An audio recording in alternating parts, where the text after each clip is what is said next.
Life Management Science Labs would like to acknowledge that we live and produce this podcast on the traditional lands of the Wurundjeri people.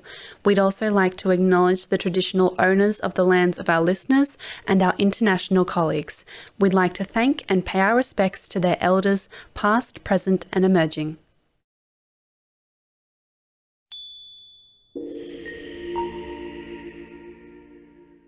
Hello everyone and welcome to Bouncing Back, the Personal Resilience Science Insights podcast produced by LMSL, the Life Management Science Labs.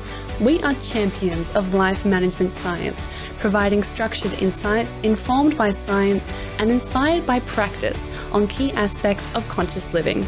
Each week we bring you scientific and practical insights on each element with the expert knowledge of professionals in the field. Let's get started. Hi everyone and welcome. I am your host Tia Harmer and today we are going to be discussing the science of sedentary lifestyle and how this affects your personal resilience. I am here with Dr. Stefan Zavalin. How are you today? I'm doing fantastic. I've been so excited, looking forward to this interview. Great. Thank you so much for being here. So whereabouts are you at the moment? We are in Los Angeles. I say we because my wife and I just moved here about 2.5 months ago from Nashville, Tennessee. So we drove all the way across the Wow. US. Oh my That goodness. was quite exciting. Yeah. Oh, that's so wonderful. So before we start, you've had a very interesting professional life. So for those who don't know you, do you mind explaining a bit about who you are and what it is you do? Sure. So inevitably, when I get introduced as Dr. Stefan Zavalin, it's always the, oh, what are you a doctor of, right?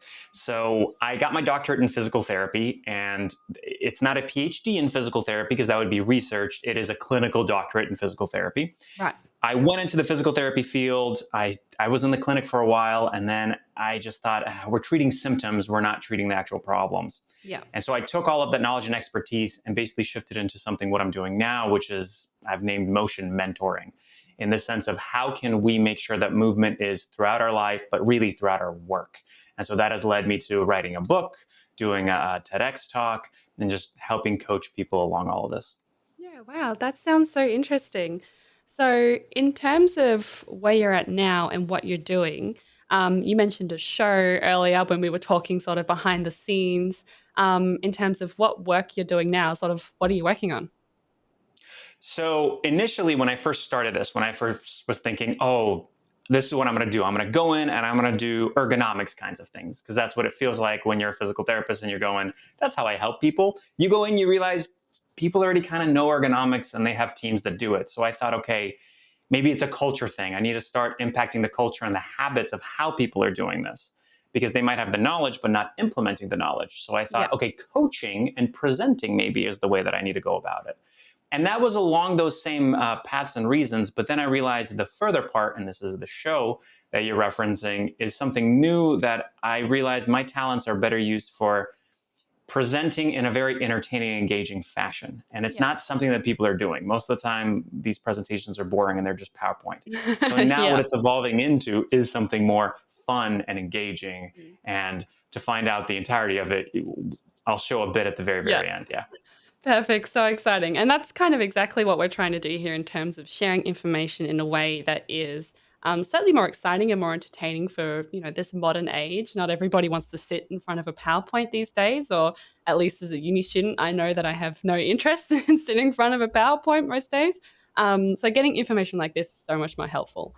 But before we get into that, we're going to do a little bit of sort of get to know the guests. So get to know Stefan.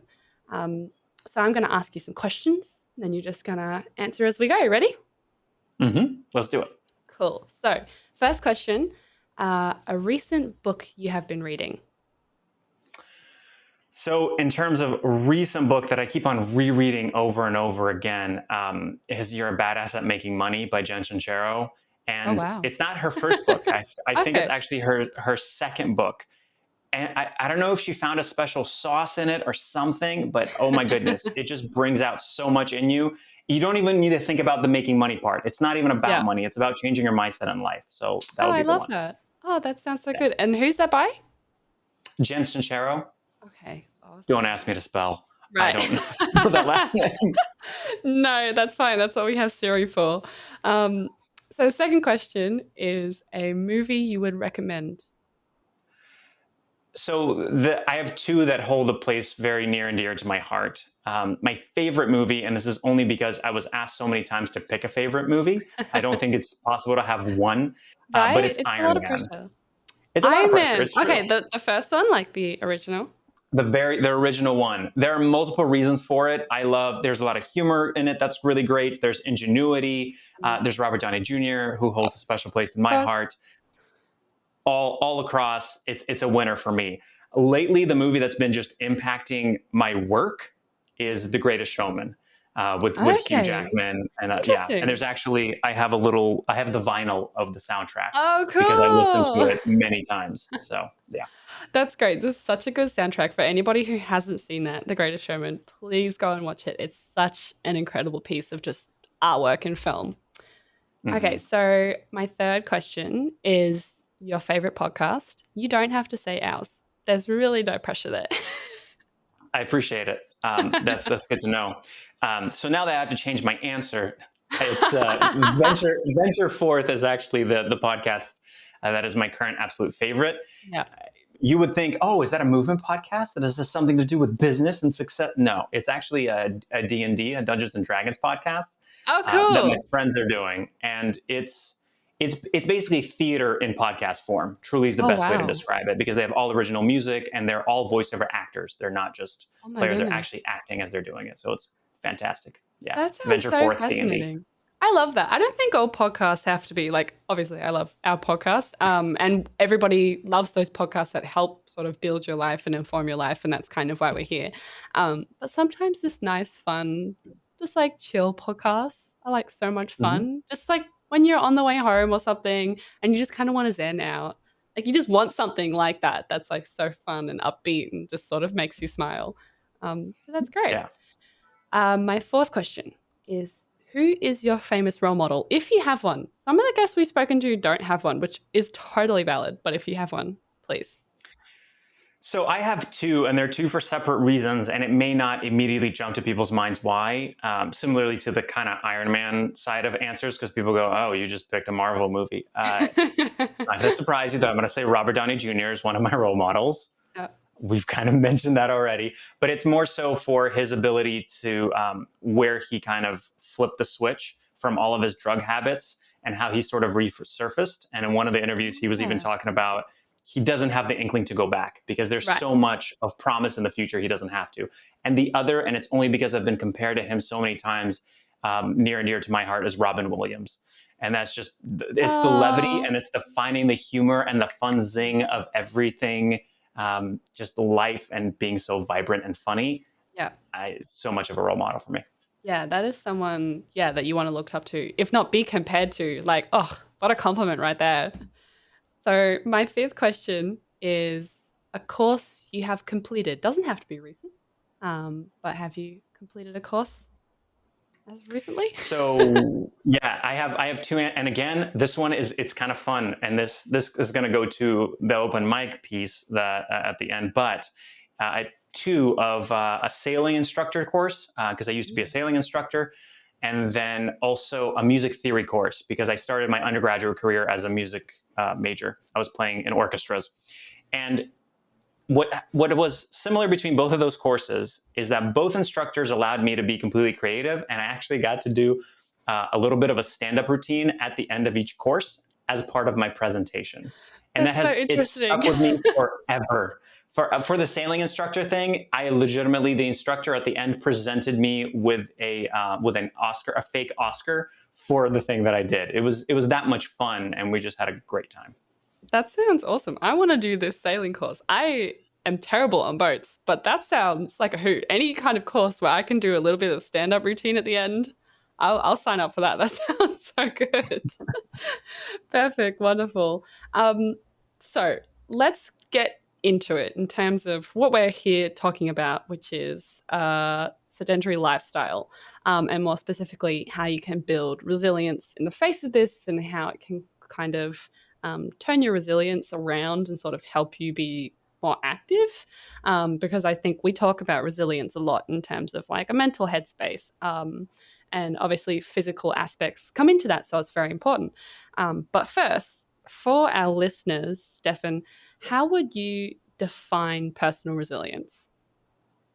Oh, great. You're going to put me on the spot for it. It doesn't have to be like a big fancy scientific answer, because I think for each person what that means is slightly different, and that's kind of what we want to hear. Sure. No, absolutely. I think that for me, personal resilience ends up having to be not being knocked completely off course. It's that you are obviously, things are going to happen in life. It's not just how fast you can bounce back, but the fact that you're consistently still moving Yeah. and able to course correct and adjust. I got asked once, what is my definition of success? And I said that it's Ooh. taking the next step. So that's not what the next step is, but it's that ability to keep going and taking the Yeah. next step. And so in that similar fashion of the personal resilience, it's the ability to keep moving as opposed to staying still. And it may not be in the exact direction that you want, but at least you're moving and not just Yeah. stationary. Yeah, I really like that. Because yeah, I think there's a lot of kind of misconceptions about resilience, meaning that you're sort of immune to stresses or adversity, or you're kind of tough to the point where you're sort of like desensitized, if we Mm. can sort of use that term.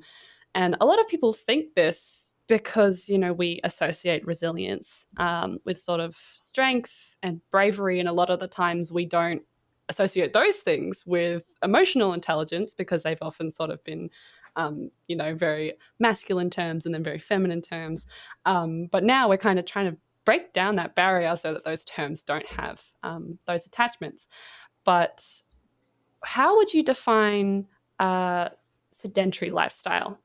So, moving on from personal resilience into sort of our topic, we will talk about how they're sort of interconnected. But first, I think, obviously, for listeners, it's a bit helpful for us to define it. And for anybody listening, if I do say the word sedentary different a few times, it's because I'm working with two different sayings of the word here. So please cut me a little slack, because this is a word that I have never had to say out loud, which is so weird. But anyway, so going back to my question, um, can you define sedentary lifestyle? Sorry, I went on a bit of a tangent there. I just sort of had to. I'm going to add to your tangent, actually. You're doing so much better than so many of my patients, because Okay. my patients, when I was in the clinic, they would call it sedimentary lifestyle, of the word from sediment, which is rock. And I would go, okay.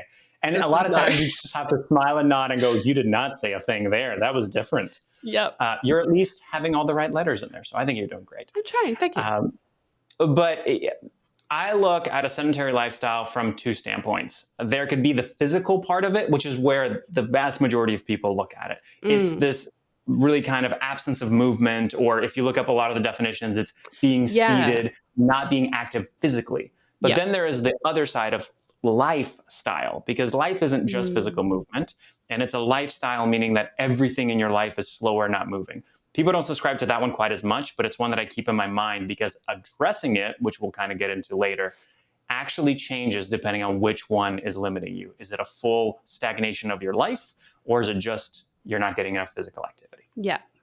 That's so interesting, because, yeah, when you look it up, just when you type it into the internet, sort of the um, kind of like other word for it is this inactive lifestyle. If people like me don't want to say the words sedentary, then you just get inactive lifestyle, in terms of having a lifestyle that includes a lot of sitting down and lying down and all that kind of stuff, which I think post COVID, or sort of not post COVID, but post everybody's lockdowns essentially, it's something that we're very familiar with, because a lot of us tried to get outside.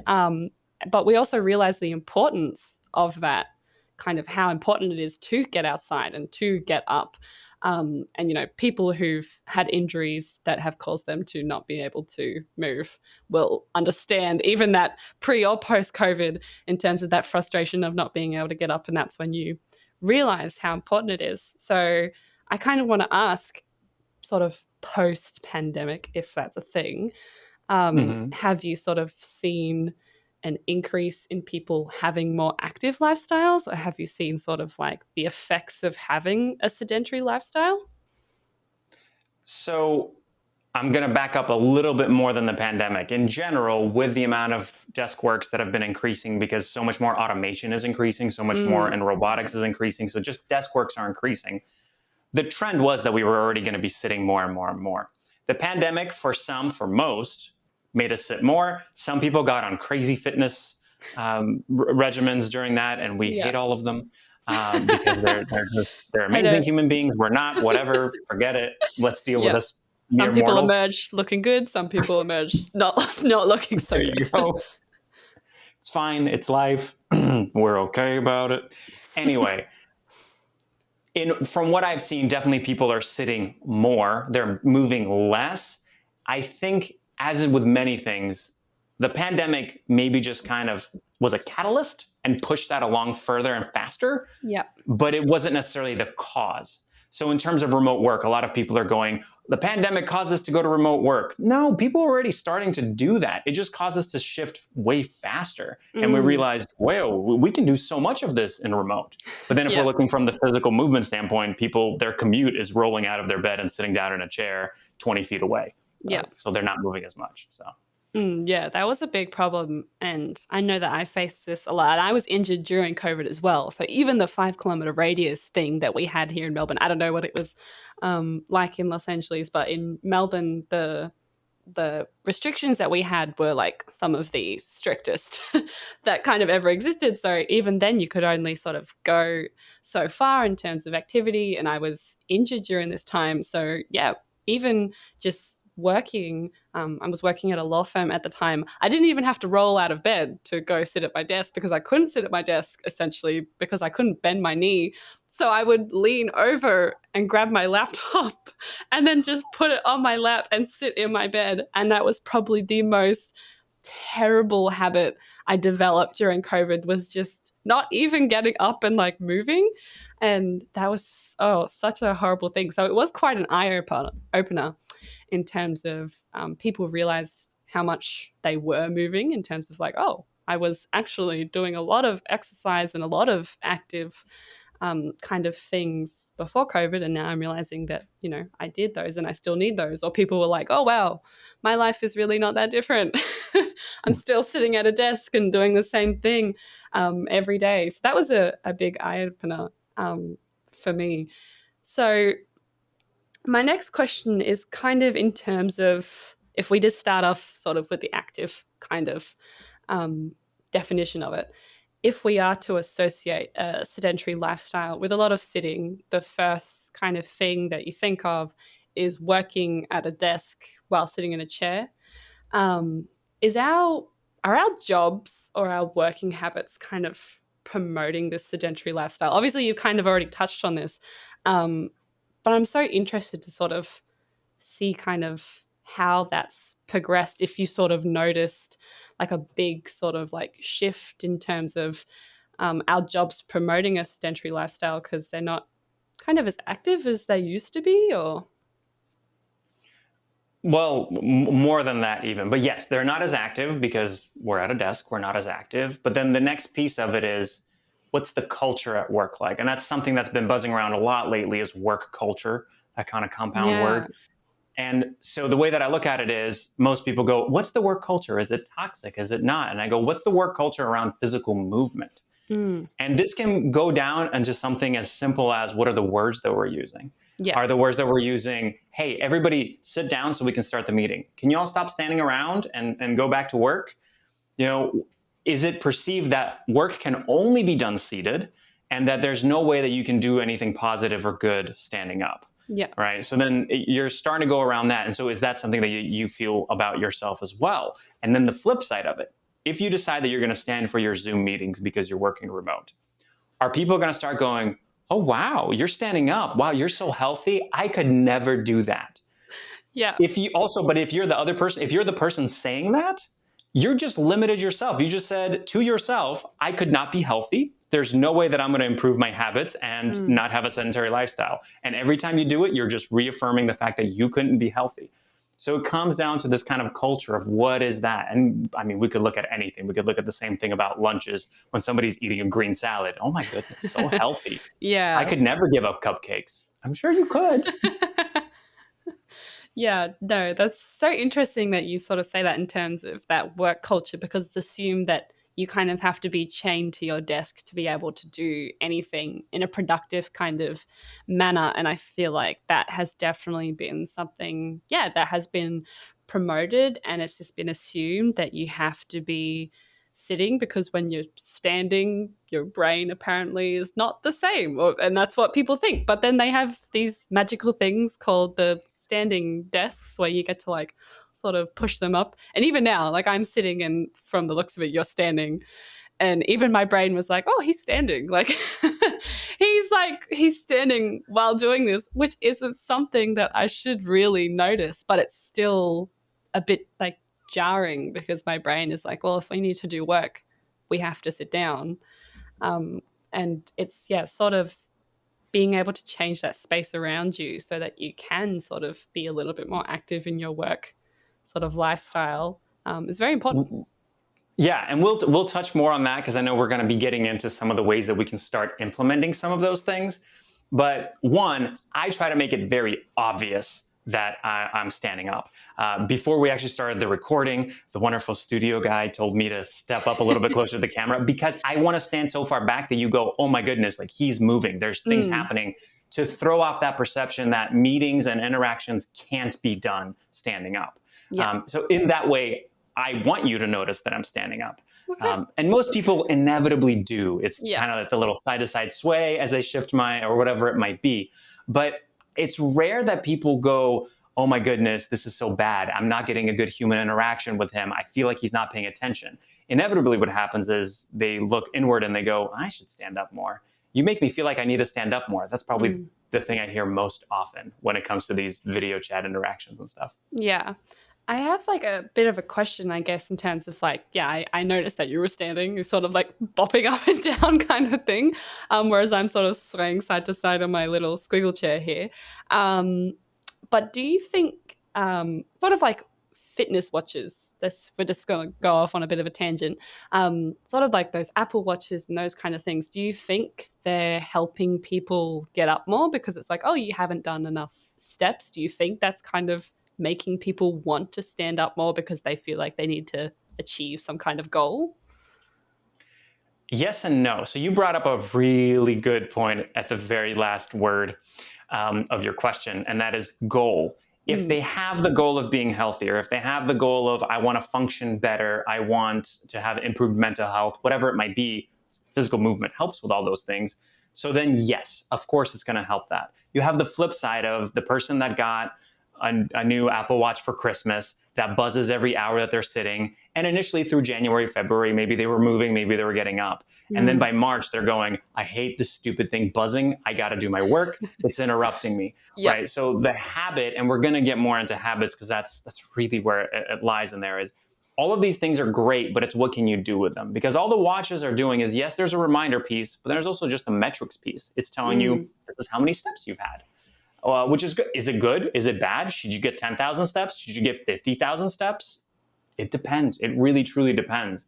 And so, how people use a lot of this stuff, that's going to be more important than using it.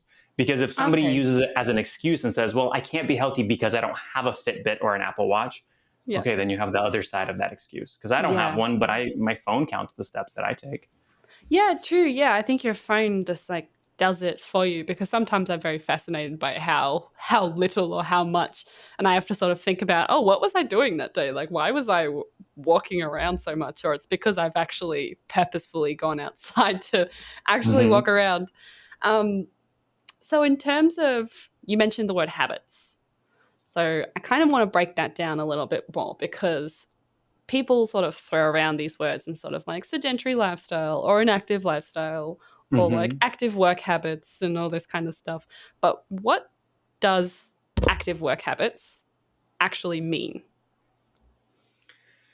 Yeah. All right. Settle into your squiggle chair. Here we go. Is that So what I called it? A squiggle chair? I think swivel chair. I don't know Oh, any of okay. them. Maybe it makes a sound. Maybe it doesn't. Who knows? I haven't heard one yet, but that's fine. Cool. You may know. But so when it comes to those kind of habits, this is where we're coming back to the sedentary lifestyle being: is it physical inactivity or is it overall kind of life inactivity?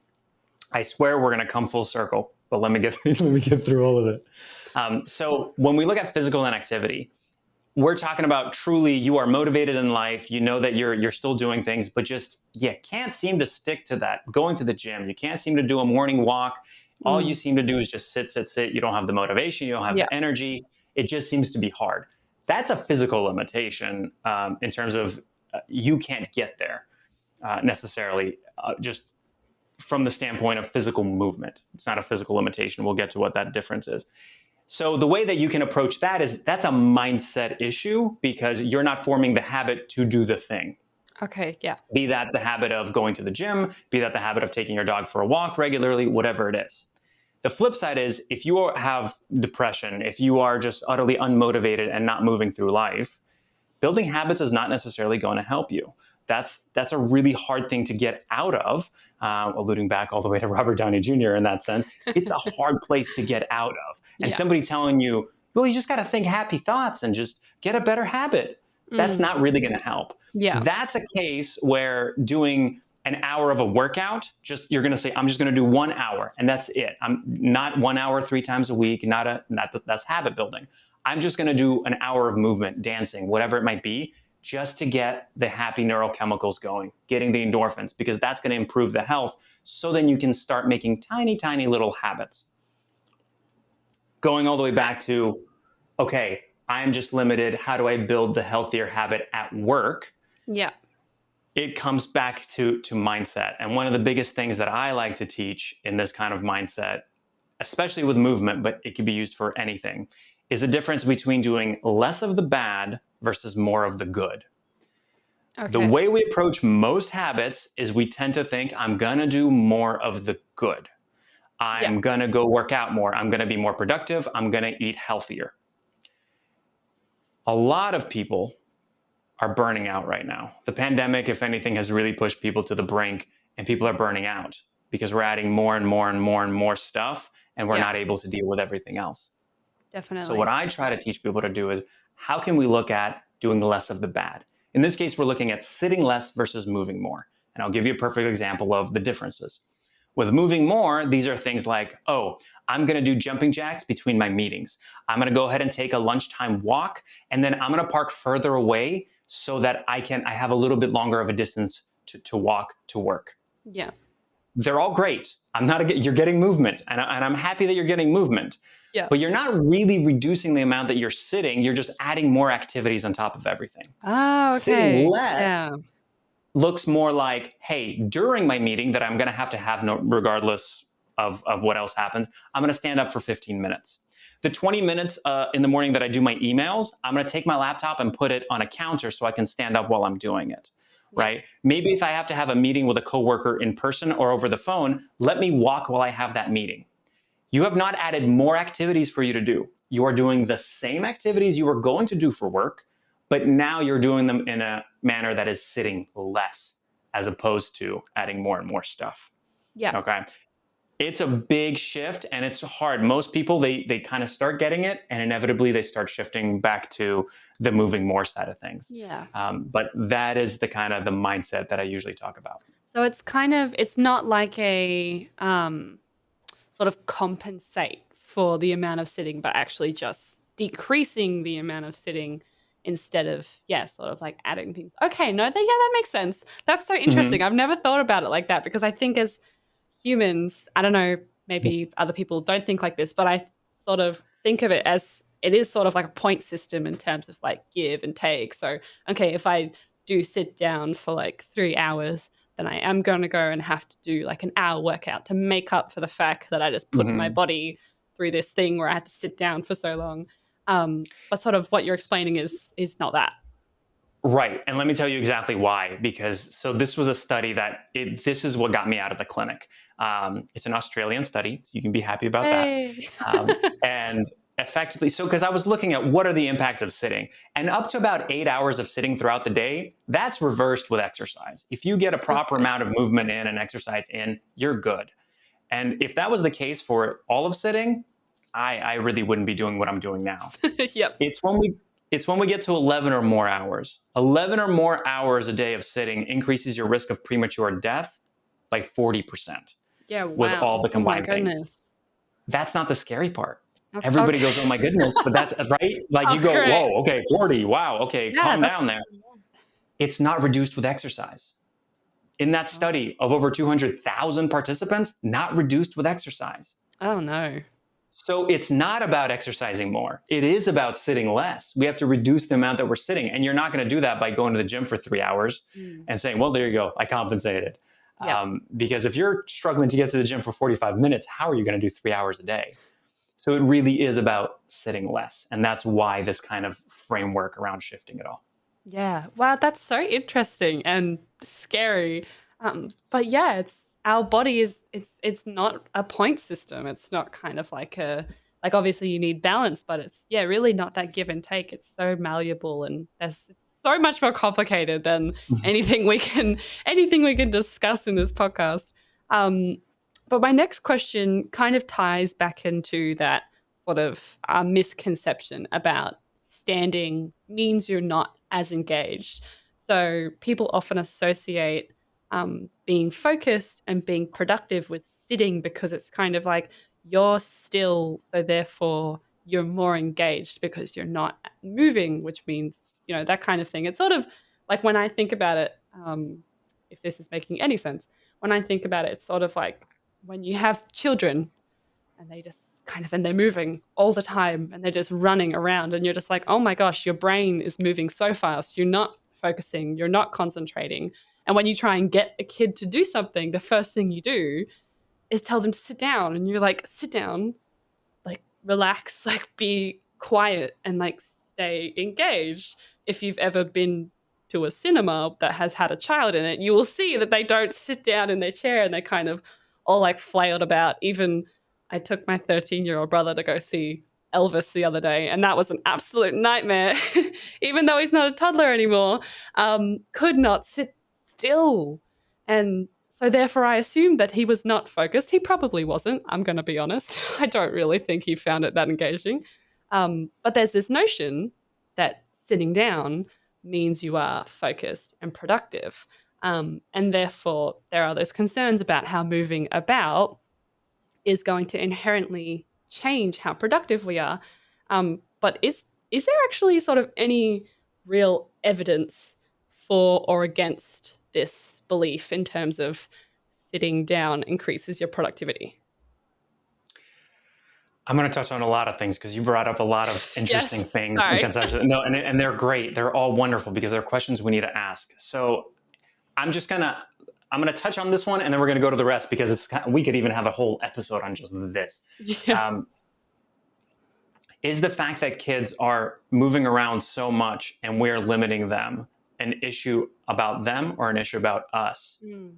Trying to stifle how much movement a human body truly needs and that their organism is expressing naturally. And we're saying, no, sit down because the society has said, this is what you need to do to pay attention. Yeah.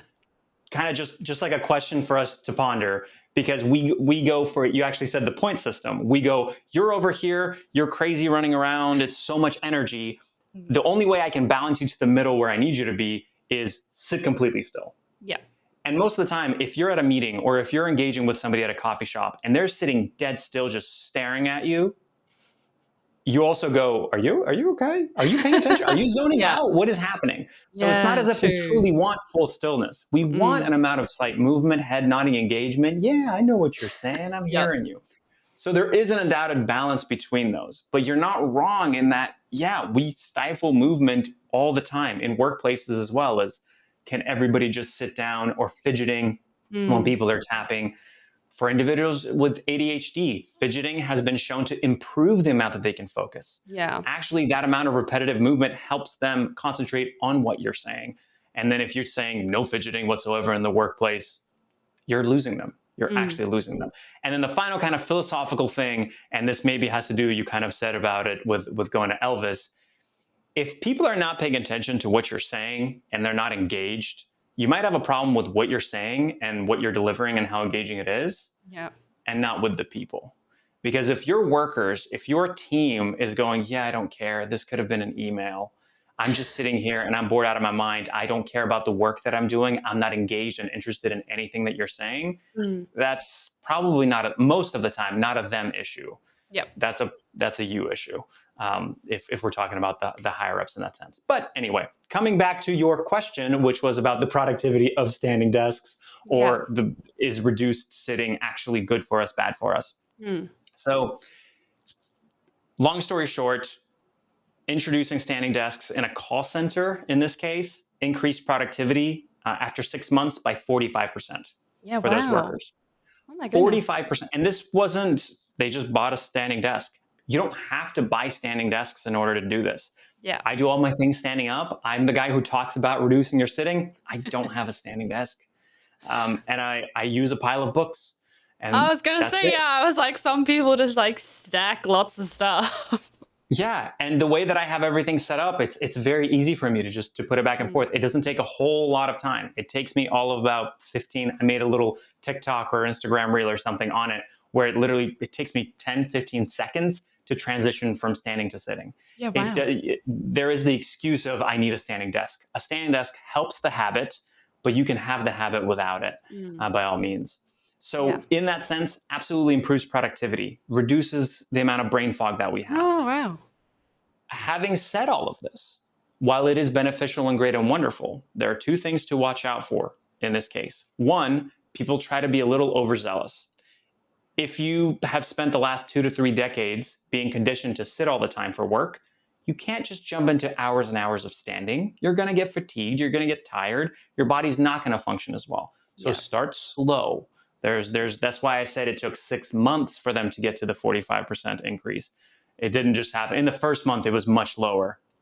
I think it was maybe anywhere from 15 to 23% increase, but there was still an increase. Um, and then the second part about it is, what are you used to doing in sitting and what are you used to doing in standing? So in one study, for those people that were they learned how to type in more of a seated position where they were actually maybe in a computer lab or whatever else it might be in Yeah. school, Yeah. they do better with typing and computer work that's that intense in a seated position. People that might have gotten more accustomed to it as a cashier or anything where you're more in a standing position or in a leaning position while Oh you're yeah. typing, Yeah. they were able to really quickly transition and do a lot of typing standing up. Mm. The vast majority of us are probably not typing super heavily nonstop for 8 hours a day. So you know which parts of your day you really need to adapt. So maybe it's meetings if you're somebody who does better work sitting down and just typing all of it and just finding that way slowly to adapt it. But if you're looking at, well, I just want to come back to that side of the sit less versus move more side of things, at least in the US, out of the 8 hour day, about 3.5 hours are actually productive work that is being done. Mm. So if we're trying to squeeze more and more out of those people for that 3.5 hours, is that really where we need to look? Or do we need to look at the other 4.5 hours where they're somehow being ineffective, unproductive? Where are those changes that need to happen? Yeah. Yeah. Yeah, that's so interesting. And you're just sort of bringing it back to the workplace in terms of, what are we expecting from people and these sort of workplace expectations. Um, do you have sort of any advice in terms of employees or employers in terms of creating a more active workspace? For example, if you do work in an office where everybody is seated and nobody is standing ever, unless it is like to get up and go to the bathroom or go get something, um, how does one sort of go about trying to introduce that? Because that can be sort of like a bit of a daunting thing. I know that if I was still working at the law firm that I used to work at, there is no way. And I was sitting there for, oh my goodness, I'd get there at like 8:45 and then leave at like 6:30. And I Mm. would probably have only gotten up maybe 3 or 4 times to go get lunch and go to the bathroom, etc. But there's no way I would walk up to the managing partner and be like, "Do you mind if I just like stack all these files on top of my desk and move my laptop and just be the one person in the middle of the office that's like hovering above everybody?" She probably would have said, "No, that's that's not going to happen. You look ridiculous, and we need to keep a professional environment." So, do you have any kind of advice in terms of those people who are trying to have a more active lifestyle at work, but are scared of maybe the consequences. Absolutely. And that's very fair. A lot of people are in that position where they're not the leader, they're not the higher up leadership, the manager, whatever it might be, and they're afraid to kind of speak out or act out or do anything that might be wrong. So the biggest thing, and I come back to this, it's my 3 L's, if you would, is learn, lead, lend a hand. Yeah. And they're in that order for a very specific reason. So learn, lead, lend a hand. Starting with learning is you don't know what you don't know. And you may not know what is acceptable in the culture, what is not acceptable in the culture. You assume it. There have been plenty of stories of the monkeys with the bananas, and that they've been sprayed down when they try to reach for the bananas. One by one, they take out the monkeys.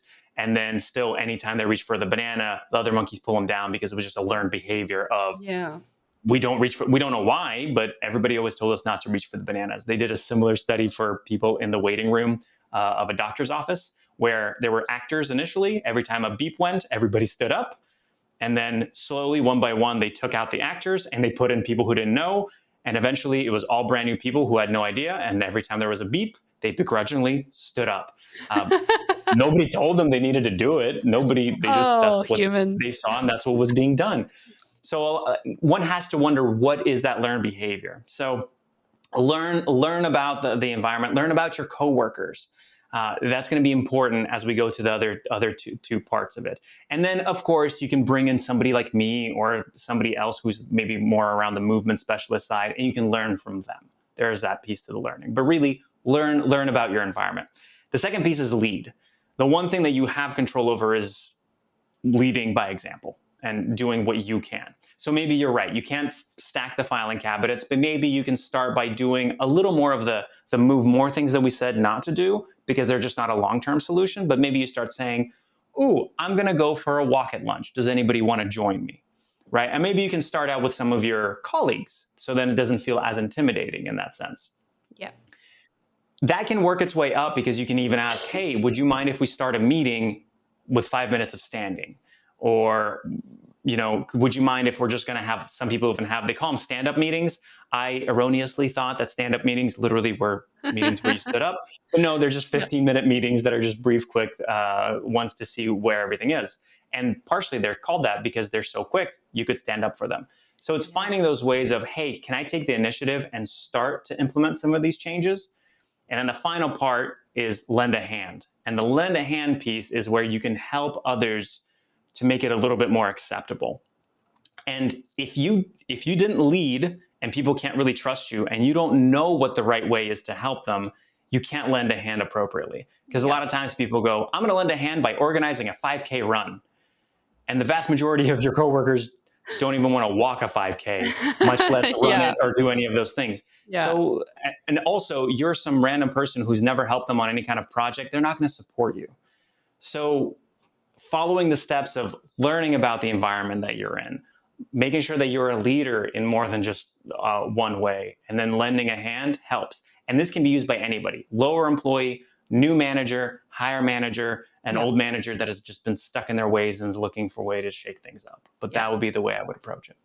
Yeah, I really like that. That's such a good kind of like healthy and safe way to approach it, because I think people just sort of assume that you have to go like straight up to the like person in charge and just kind of be like, can we do this? And then most people assume that they're going to say no. But I feel like now, sort of nowadays, that sounds weird to say, but I feel like people would probably be a little bit more open to it because there is kind of that research behind it. But I think in certain environments, it's still hard to do it. Yes, and you bring up a very good point. To give people some ammunition for it. Remember how we said 45% increase in productivity. People aren't really going to scoff at that. So if you're sitting for more than about an hour and a half, your ability to think creatively, the amount of creative errors that you have in those specific tasks goes up by 50%.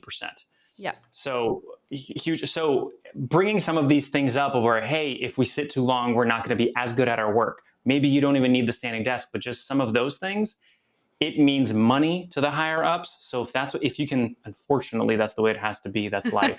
But if you can Yeah. bring it back to like, hey, we can be more productive. We're going to cost less for you. And you don't even have to do any kind of buy-in. It's just letting us stand up and move around a little bit throughout the Yeah. day.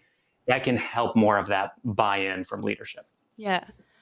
What I find fascinating, it just sort of clicked in my head, is I don't know if maybe there's some sort of research about this or if it's something you notice, but like doctors in hospitals and like surgeons, when they're doing a really long surgery, I've never been inside to see what it looks like, but from what I assume, from what I've seen, they don't sit down to do it.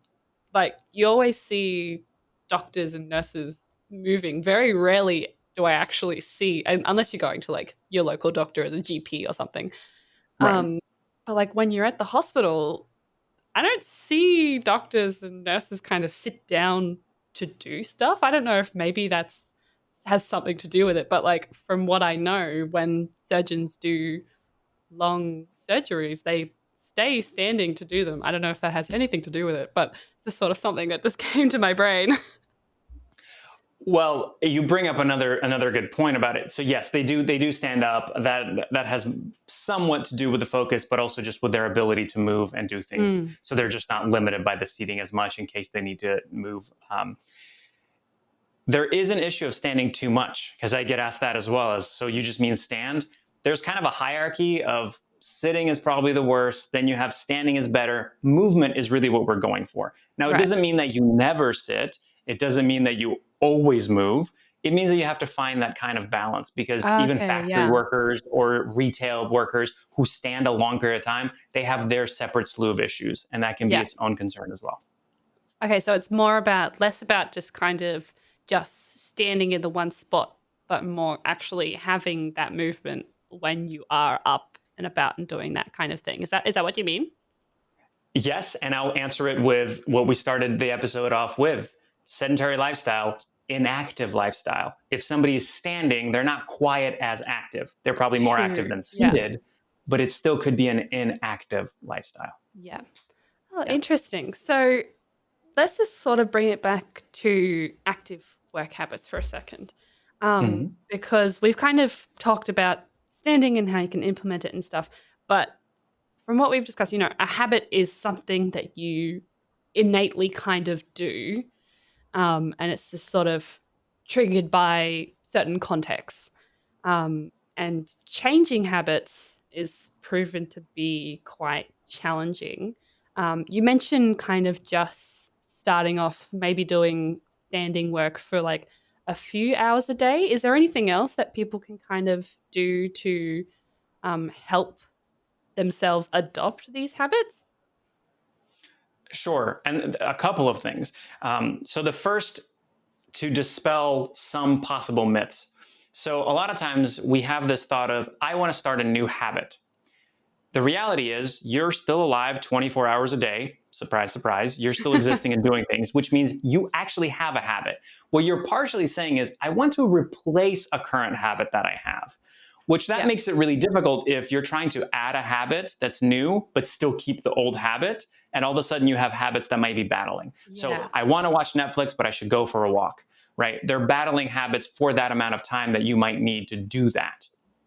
Obviously, there's plenty of time throughout the day for most people to go on a walk and watch Netflix. I do it, or sometimes I have a little treadmill where I walk and watch Netflix at the same time. Oh, But yeah. nevertheless, there is this piece of, whenever you're trying to form a new habit, most likely you're trying to kick an old habit out. And that takes us back to the sit less or do less of the bad versus do more of the good, and how that plays around. The other kind of little myth is it takes 21 days to form a habit. It takes way more than 21 days. Otherwise, those 30-day challenges would work amazingly well. And we wouldn't go, well, Okay, that's my so old it one. it takes more than like Way more. 21. It Okay, takes anywhere from fascinating. 66 to 165, maybe even a Oh, year. that is not Um, what I wanted to hear. it's not what you want to hear, but as we think back to it, it makes a lot more sense why Yeah. some of those habits never stuck around. And why the gyms are a whole lot emptier in March and April than they are in January and February. True. So that's just for that, we have to work with the real facts and the way that Yep. things are. You're replacing an existing habit, so you have to be cognizant of that. and it does take a while. Yeah. So in terms of forming the new habit, one of the biggest things that I tell people is start small, and start so small, so small that you don't even have to think about doing that thing. I'll give you a perfect example. You said start with maybe a couple hours of standing. I'm going to disagree. That's way too much. If you're used to standing for 15 minutes throughout your workday, starting with 2 hours, that's way too much. That's a Okay. huge leap into it. Maybe add 5 more minutes of standing. And that's for a week or 2 weeks, you just add that 5 extra minutes of standing. And all of a sudden, that doesn't seem that hard. And now that's just how you do that specific activity. If you can link it and you kind of set it of that link because it's an innate thing that happens, a reflexive almost thing that happens, Yeah. that's just how you do that activity. Perfect example for me is Zoom calls. I do a lot of Zoom calls. I do a lot of video calls. I've set up my entire environment where it's in a standing position. It's easier for me to take a call standing up than to take it all down, redo my lighting, redo the shelves, whatever else, and sit Yeah. down for it. So that's just how I do calls from now on. It's not even a question of do I stand or sit for this one. This is what I do. Yeah. That Wow. takes time. And Yeah. it started out very, very, very small of, okay, I'm going to do one call a day standing up, and then Okay. slowly building up that tolerance. But yeah, that's kind of why we're here to sort of talk about that sort of mindset relationship to that active lifestyle in terms of, yeah, building that resilience and building those habits to kind of, yeah, help yourself have a more sort of active lifestyle and yeah, be more resilient in the face of that because that's, yeah, sort of exactly what we're here to talk about. So we're going to go more into sort of practice and habit debrief. And we're going to talk about sort of is exactly what the experts do, what you do. So, what Mhm. is a practice that you do to overcome sedentary lifestyle? I know you sort of mentioned you have like a setup, but is there anything else that you kind of implement and have sort of created a habit out of? Sure. So there is one kind of habit to create these habits is that I talk about is intention, and it's intention. And intention gets thrown around so much. What I mean is intention of movement for my office setup or for anything like that. So I have the intention, and I use the waste basket, paper bin, trash bin, whatever word you want to use for it, test to explain it. So if you have your paper bin directly under your desk, all you do to throw out your paper is you take a piece of paper and you throw it there. If you have it on the Yeah. outside of your desk, you have to do a slight lean to the side to throw it out. If you have it all the way across the room, you try to make a free throw. And if you're anything like me, you absolutely miss. And so then you're going to have to walk over there and pick it on up, which is going to be more and more movement. Yeah. This is not an example of saying everybody should put their paper baskets all the way across the room. It's to say, what is the intention in terms of movement? Most of our stuff around us is set up with the intention of how do I get my job done faster, and how to make sure that I'm comfortable while I'm doing it, so I'm not in any kind of weird posture that hurts my back, even though I might be working quickly.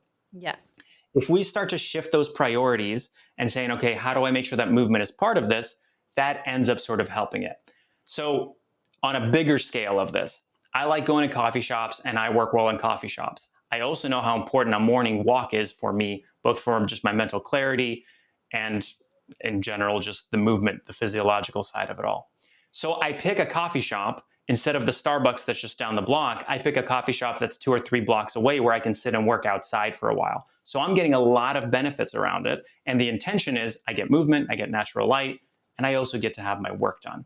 Yeah. And so that kind of works its way throughout all of it. So similarly, of even going to the gym, I go to the gym 3 times a week. The other times I go for a hike.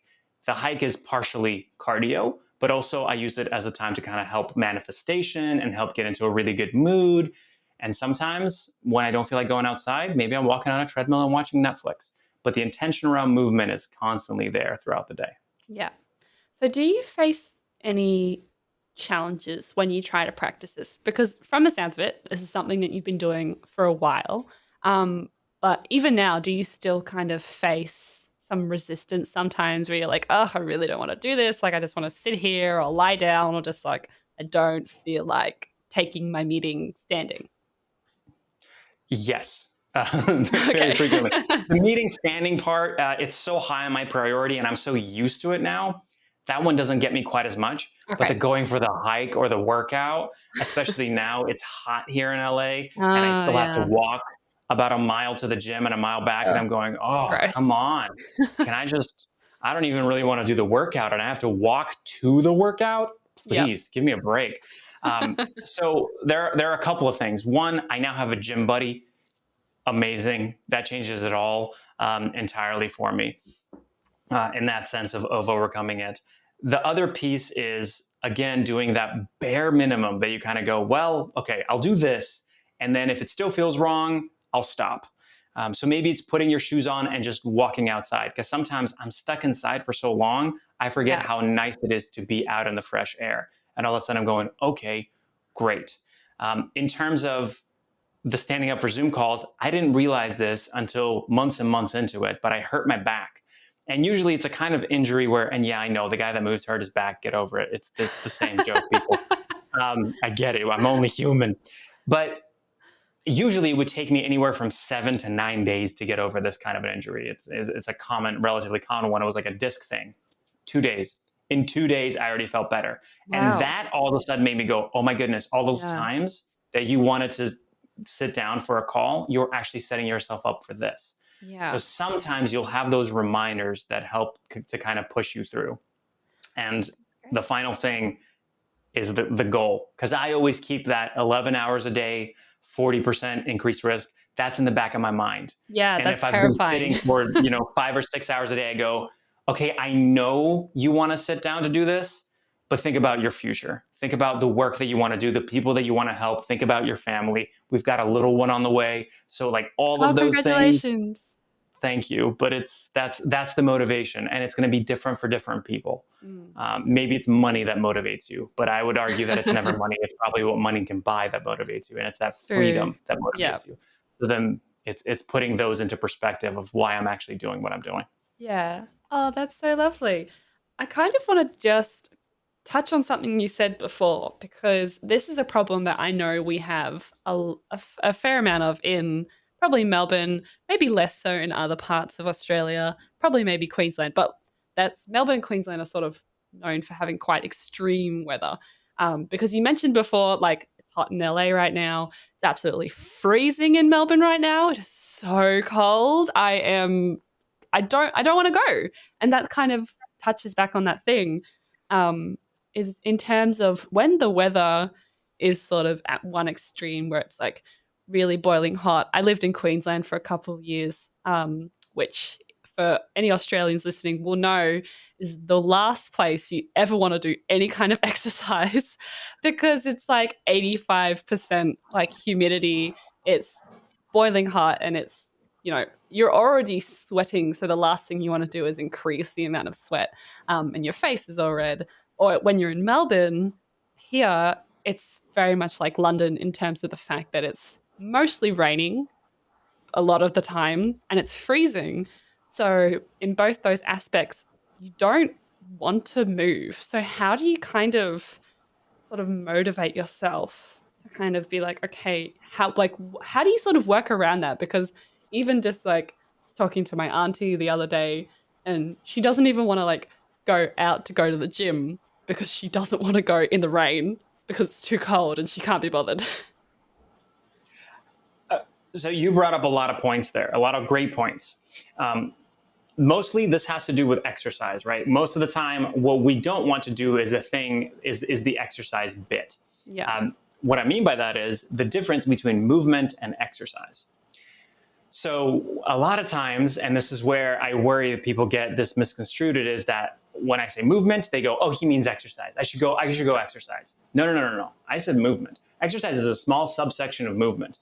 Doing laundry, taking your dog for a walk, all of those things count as movement. And your body wants movement. Your body doesn't know if you're doing exercise. It just gets kind of that stimulus into it. So the first part that I would go for is what are ways that you can still get movement throughout the day at home? Okay. For me, a lot of times, if I have a lot of chores, or now that, like I said, we have the little one coming, a lot of nursery things are being put together and I have to do lifting and moving boxes, that's movement. And maybe if I've done plenty of that throughout the day, if I've done 2 or 3 hours of that, I don't need to go for a hike. I've been moving, and so I don't necessarily need to go out. Yeah. So it's finding ways that where is movement throughout your life that you might not have seen it. Okay. The other piece, of course, in terms of like that motivation is, what are you reliant on? Because if you're going, well, unless I get to go walk outside, I'm not doing it, Yeah. right? You've kind of set yourself up for failure, because what all you said that you're going to do is, I'm going to go walk outside and it's going to be nice. And I know there's some people in the hustle Yeah. culture that will say, suck it up, go, it's going to be awful and miserable. And I go, okay, but why not, when you set yourself up that way, what is your backup plan? Can you put a YouTube video on and do yoga in your house, in the room where all you need is just a small amount of space? Or YouTube has a lot of videos that you could follow if you don't like yoga, and plenty of other things. Could you just have a dance party for yourself? Or could you just do a body weight workout if you're literally looking for exercise? Yeah. I just think that most of the time we go, because it can't be that thing that I said that I was going to do, nothing else will be as sufficient. I'm done. I'm over it. So it's having a backup plan. Yeah. I don't know what it's like sort of in the States, but I know in Australia, we're like very sort of reliant on weather, in terms of it is like the thing that decides what you're going to do that day. Maybe sort of like Melbourne people are kind of a bit more acclimatized. So when it is bucketing down, hailing, they're still like, well, I still have to go and do this thing because it's raining all the time. So there's nothing I can do about it. But maybe if you live in a nicer part of Australia that is more sort of, you get good weather. Not that we don't get good weather, but it's something where when there is good weather, you see everybody outside. So I think it's sort of just trying to change that mindset in terms of not being reliant on the weather to make me feel like I want to do things. Because when it is cloudy and overcast here and like it's raining today, I'm like, oh, I just want to lie in bed and just watch Netflix and like drink a hot chocolate and be warm. I do not feel like doing yoga. Like it's something that I think need to change the reliance on the weather, maybe, that decides what I want to do. I don't know. So Peloton over the pandemic got huge. It seems like everybody, I don't know how everybody could all of a sudden afford Pelotons, but Yep. somehow it got very, very big. It didn't get big because Peloton makes a superior necessarily bike or exercise equipment. Yeah. They have very high quality exercise equipment, but it's not something completely out of this world and brand new that's never been done before. What they did do was create a community. They created a place where people could now connect worldwide. They could connect with their instructors, and they felt that, okay, now I have the accountability. So part of what you're talking about is it's relying on the weather. Here, you're inside your own house. And now you know that there's other people, there's groups, and that's where culture, again, we're coming back to it, but culture, community, huge for that. Yeah. The issue is that most of us look for culture and community a lot of times, and this is a bit of an aside, but in our close friends and our family, and sometimes those people don't want to change the way that you want to change. Yeah. And then you get demotivated, and then they don't want to do it with you. And so it just falls apart. And sometimes it's finding those people that are like-minded that are going to support you in that choice that you're having, be it exercise or whatever. Yeah, definitely. Like having a gym buddy or something like that. That's definitely a helpful thing. Okay, so we went off on a bit of a tangent there, me just whinging about Melbourne weather. Can you tell it's really cold here right now? I'm so sick of it. I would kill to be warm right now. So let's get back to your practice habit and sort of debriefs. Do you set up a certain time to sort of practice kind of being more active? Like when you start your work day, do you sort of map out like, okay, I'm going to make sure that I am like standing for this, or I'm going to go and get this or do that? Do you sort of like map it out, or do you find it's something that you just kind of am mindful of throughout the day? I am more mindful of it throughout the day now, but when I started, I completely mapped it out. Right. At this point, I don't care how many standing meetings I have. I could probably stand throughout the entirety of the day.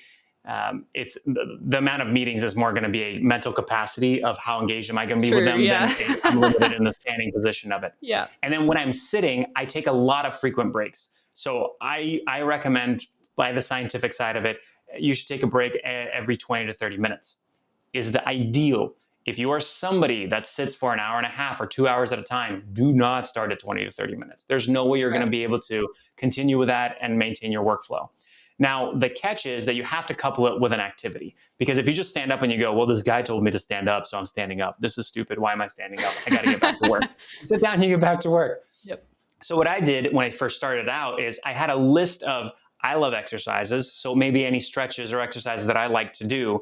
But again, I started very quickly getting away from that because I didn't want it to be consistent with exercise. There's plenty of other Okay, stuff that we yeah. can do. So with working from home, I started adding chores. So I'm in charge of sweeping the house. So I would add a room, and then every 20 or 30 minutes, I would get up and I might go and sweep the room. Or if I'm really focused in, I might go and grab a glass of water, go to the restroom. There's still Yep. movement breaks, and I know exactly what I'm doing. I have an exact list. As soon as I get up, this is what I'm doing. I'm going to go make sure that is all I'm done. Yeah. What I will say is, inevitably, it comes up when I say every 20 to 30 minutes. People go, well, doesn't it take 27 minutes to get focused on your work, and you're going to be throwing me off? Most of the time when I go and do the other thing, I'm still thinking through the problems. I'm thinking, what am I working on while I'm getting the water? And I'm thinking, how do I reply to that email better? Is this the right wording? What it might be. So it's not always that your workflow is going to get interrupted by it, but it slowly but surely takes time. Now I don't even notice it. My body just tells me. Like, I can just tell my body goes, we need to get up.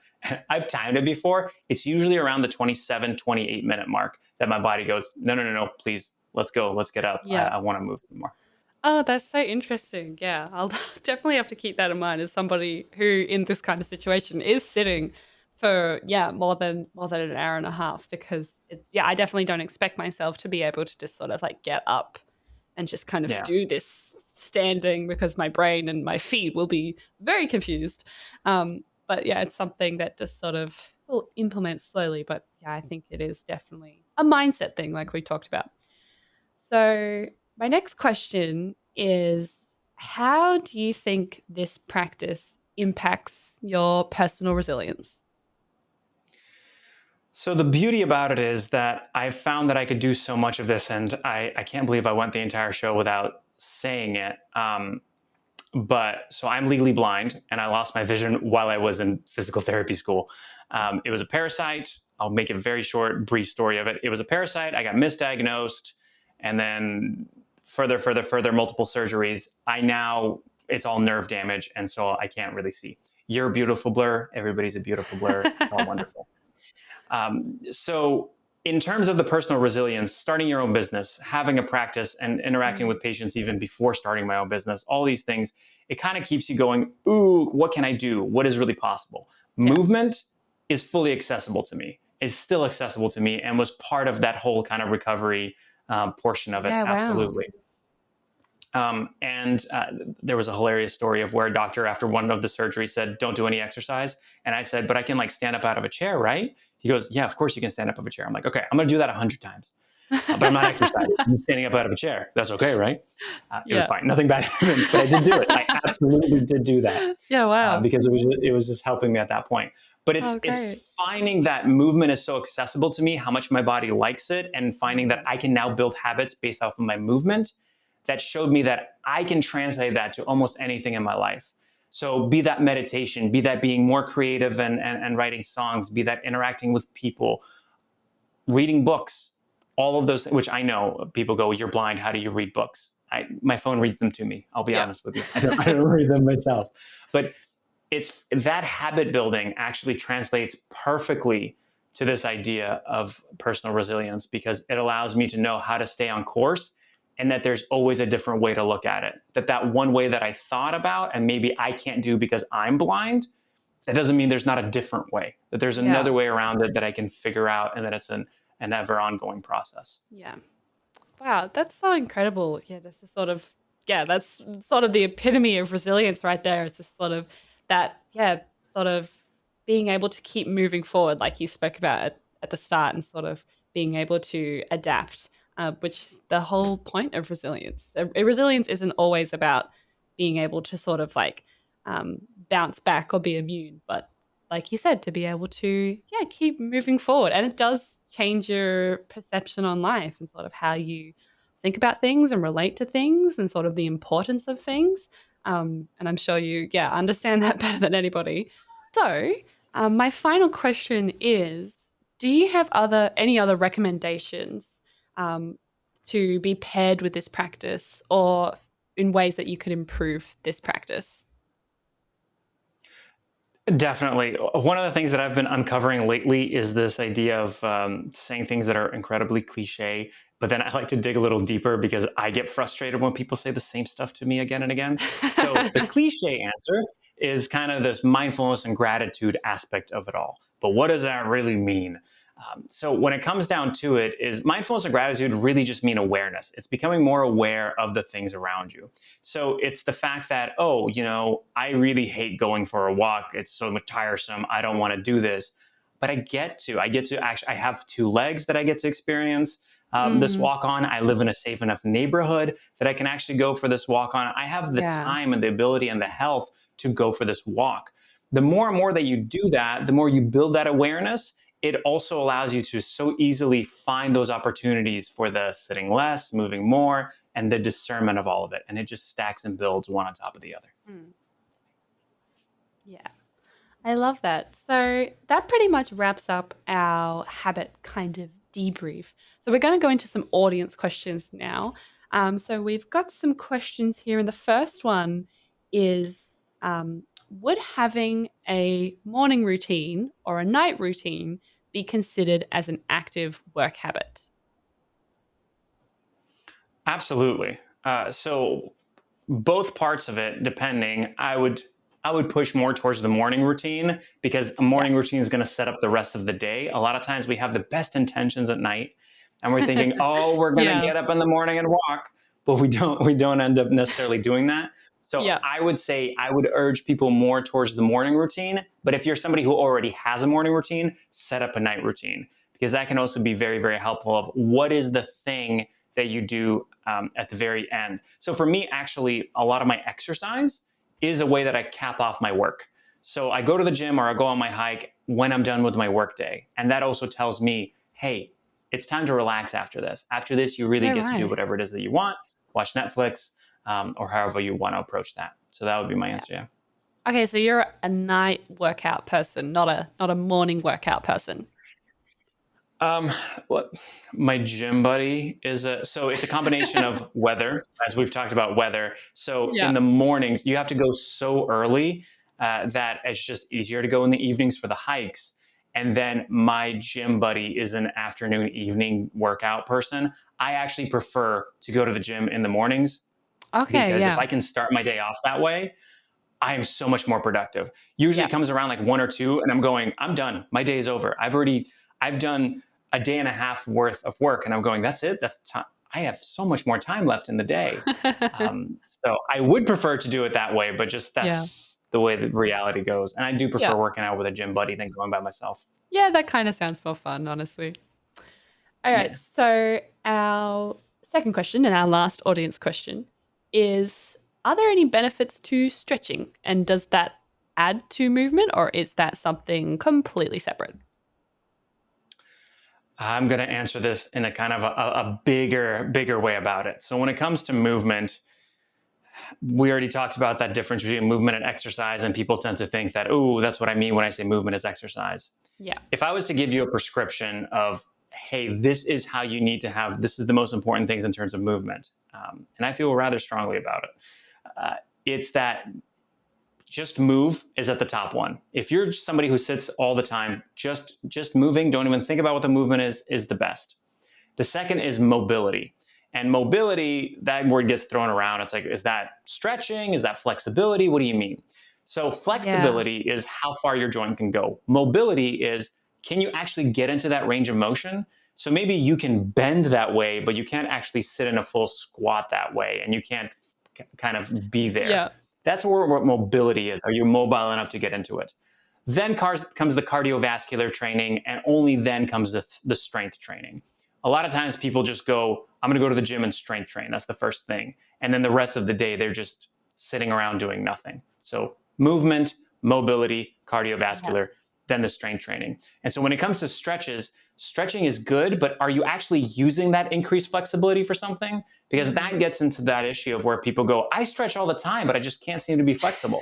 Well, yeah, you stretch, and then the rest of the day, you're not using that Yeah. extra mobility, that extra movement as part of mobility and True. getting into it. Of Yeah. course, you're going to be stiff still. So stretching is a great way to get there, but you actually have to use it. And that's why move is the number one part. Number one thing. Oh, I love it. So that caps off our audience questions. Now we're going to move into open mic. So this is essentially the part of the show where the guest, Dr. Stefan, gets to talk about or do whatever he really wants to. You're essentially the host now, so good luck. Gee, thanks. How much time do I have for all this?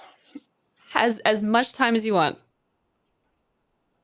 Oh, You're the that's host dangerous. now. You're the host now. I'm the host now. I get to. Okay. So that means I get to also start asking you questions as well, because you get to be the guest now. Because if Oh I'm the host, that's you weren't ready for it. no. So has anybody done that? Has anybody interviewed you for this piece? I don't think so. I think maybe like once they asked me a question, but it was like Perfect. they asked me a question to get an answer to go on to something else. If that makes sense. Wonderful. So I have 3 interview questions for you that we're going to start off, and then I'll go into my piece, but it'll actually relate to all of it. We get to learn more about our host, guys. This is fantastic. This is a rare opportunity that you get here. So we now know to a certain degree, or I now know, that Tia does not like to drink coffee. So what do you prefer to drink? I know you mentioned hot chocolate as one of your beverages. What is your preferred hot beverage of choice? My preferred hot beverage of choice would probably be a chai, just a chai tea or a chai latte. I think that would, chai Fantastic. What latte. size are you someone who prefers? Do you prefer a smaller cup? Do you prefer a bucket? What size would you like? I like just like a regular cup. I think I don't know, I feel like if I drink too much of any sort of drink that isn't water, it starts to make my head hurt a little bit. I'm a water person most of the time, but if I'm going for a hot drink, then it's either a chai, like a chai latte, or just like a herbal tea. I don't know if that answers the question. Very nice. No, it perfectly answers the question. Question number 2. What is your favorite color? I alluded that purple is my favorite color, but what is yours? My favorite color is blue. I am currently wearing it. It makes up most of my wardrobe. And it's That in kind like of a lighter blue that you're wearing, professional. or Yes, the lighter blue. And thankfully it is also tends to be a professional color. So it works in many different situations. Absolutely. That's wonderful. And this is going to be the hardest question probably for you to think through. So take your time on it. Okay. If you were to give all of your listeners just like a final piece of advice, something that you just wish all of them would just get from maybe hearing your podcast, maybe even just from all the wonderful work that you do, what is that, those kind of words of wisdom that you would give? Oh my goodness. Um words of wisdom that I would give. I don't know, can I use a quote from somebody, or does this have to be like a original thought? No, you can use a quote. Okay. I heard this when I was, oh my goodness, I think I was 12 or 13. And it was in a movie. For anybody who's in sort of like in their early 20s, they'll probably remember, especially if you're a girl, you will remember Monte Carlo. It was a movie with Selena Gomez. And at the start of the movie, they've got their like high school graduation. And at the start of the speech, one of the female characters says, "Be the change you want to see in the world." It's from Gandhi.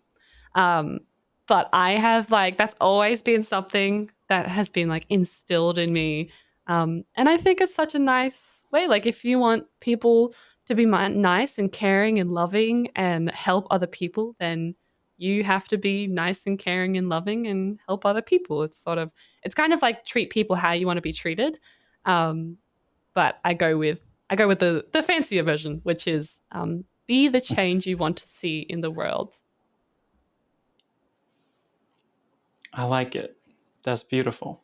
And I think it's one thing to say it, but it's another thing to live it. And so Yeah.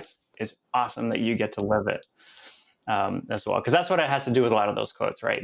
A lot of people say them and then they go like, like that, but you don't act in that accordance. Yeah. In your case, you do act in the accordance of the quote, and that's beautiful and I'd lovely. hope so. I'd hope so. So we got to learn some fun things, and now people are going to make light blue T-shirts with that quote for you, and give you branded merch and wonderful things. Maybe it'll just be a latte, a chai Ooh. latte cup with that on there, and it's on a light blue T-shirt. Oh, I love Um, that. I need just that saying. now. There you go. Now you need it. I'll take 5 in whatever way. So this all coming to what I wanted to talk about, which for some people will make absolute sense, and for others it won't, but I promise we're getting there, is creativity. And this is something that I have been struggling in a way so much of my life with, of thinking what is professional and then Mm, what is okay to be creative in all of our yes. kind of lives and everything. So especially coming out, my mom is an engineer, my dad was a theoretical physicist. It was like academic, academic, academic. It's what you do. Yeah. And so the way you prove that you're right and that you're worthy is you get a doctorate. Here I am, right? But I was at the same time, I was a musician. I was almost the black sheep of the family in the sense that I Mm, started off going into orchestras and wanting them to make movies and on all these other things. And the world inevitably kept on kind of saying no. And I was in the professional world, like, no, you can't. mm, This is how you do professional things. You want to get yeah. this result, this is what you do. People don't want to see that kind of stuff. And now that I'm able to kind of spread my wings a little bit more and interact differently, I understand no, that was me kind of shutting myself down. And where really that is the world and other people in the world can't necessarily do those things. So they're not going to do them. But it doesn't Yeah. mean that you can't do them. Yeah.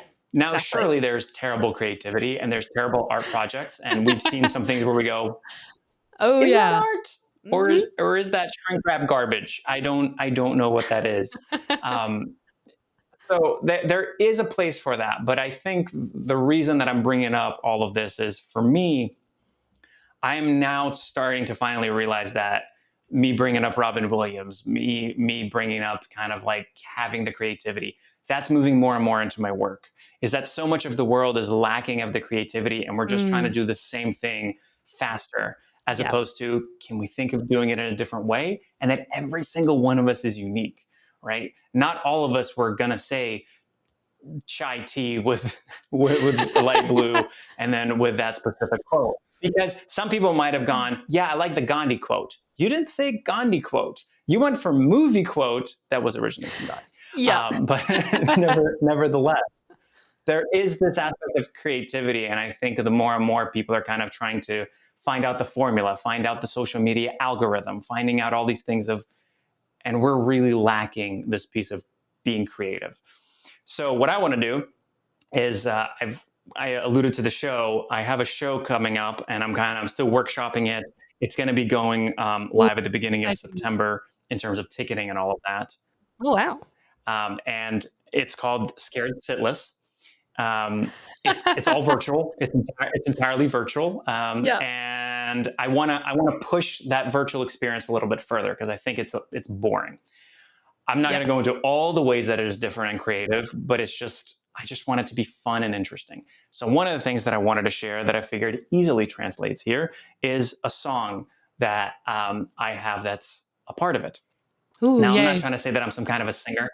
It is much more for the idea that we've talked about a sedentary lifestyle. We've talked about, okay, what is sitting possibly doing to Mm, me, yeah. and so that's what we're going to go into, um, and play. I'm And so I'm excited. hoping that it comes across. I hope you're excited. I'm not nervous. I'm not terribly shaking in my boots. I'm fine. Hugh Jackman is and very proud. I will start. Yes. I will say that I understand that the song starts with the words, I'm sitting in this chair, and I'm not, but for the purposes of how we're recording right now, I'm It's all right. not. I am. But So. Use your imagination, people. We're talking about creativity. All right, off we go. Sitting in this chair, my work totally neglected, and I think that my capacity to do it is affected. I feel groggy, sleepy, woozy, tired. Better work or I'll get fired. Stressed and worried, wearing thin. I think depression's kicking in. I've been sitting for an hour, my back's getting stiffer, and I'm wishing that my creativity would just work quicker, but I'm noticing my neck and shoulders, hard rock knots that feel like boulders. After work, I'll hit the gym. I think depression's kicking in. If only I could lose love handles, surpass productivity standards, not choose between work and life, not choose between work and life. My muscles feel like they are wasting. What the hell's this dream I'm chasing? I'm burning out, but not burning fat. Seriously, what's up with that? My colleagues also look exhausted. Last week, Terry freaking lost it. A weekly meeting without fail. That could be summed up in an email. When it comes to corporate wellness, the result's always the same mess. It all ends with food and drink. Well, let's be honest, drink and drink. It's not funny. It's a problem, one that we should look at solving. It's a cry for help and strife, not choosing between work and life.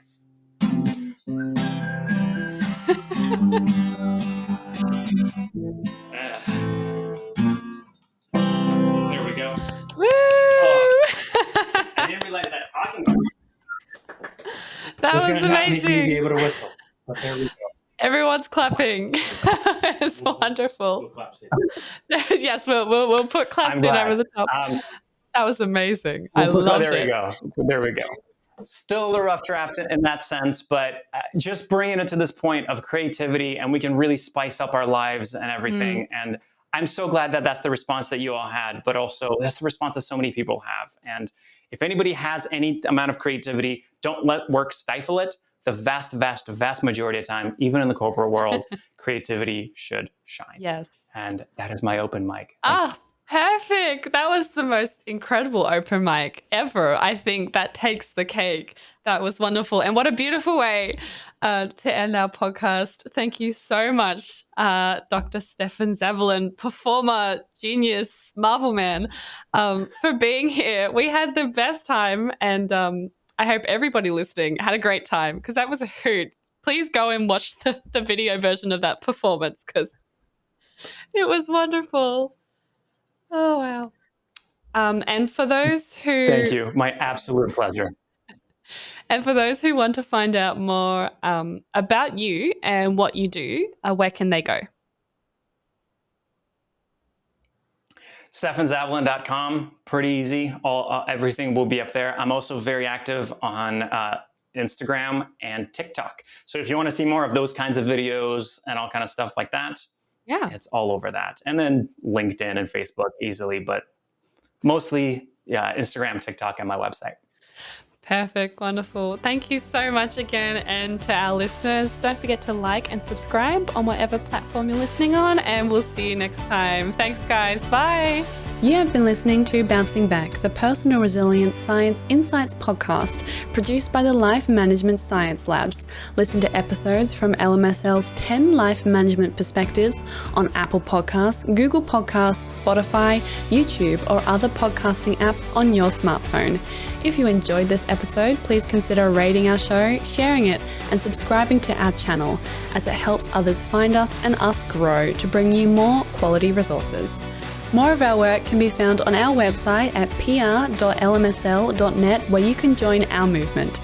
I'm Tia Harmer. Thanks for tuning in.